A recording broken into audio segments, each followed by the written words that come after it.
ចងចាប់ចន្ទឡាដាក់ក្នុងបាញ់ដងគេនៅខ្ពស់សែនឆ្ងាយដៃខ្លីខ្ញុំមិនអាចឈរ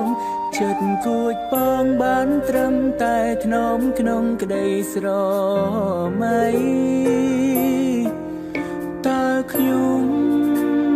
គួរតែធ្វើយ៉ាងណាក្បែរជីវាជាគូកបស្រី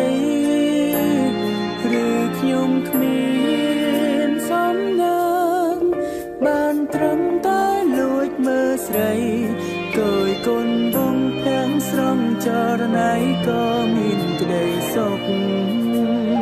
គេជាទេពយូរាចំណែកឲ្យខ្ញុំត្រឹមជាកូនចាប់ខ្ញុំដាច់ដាបតោងទៀនមានលួចស្រឡាញ់គេ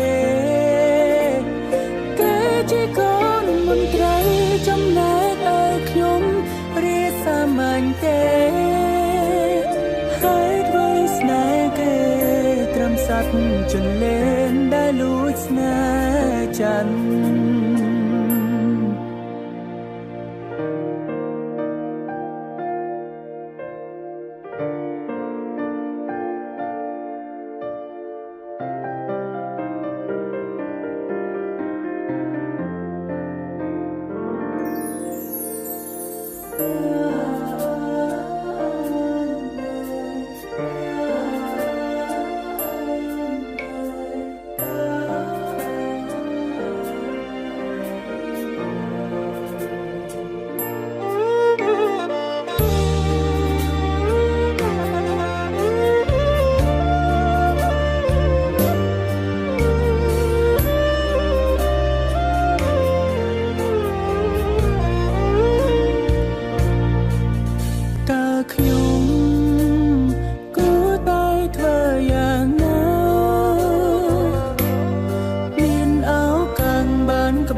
សូមជាប់និស្ស័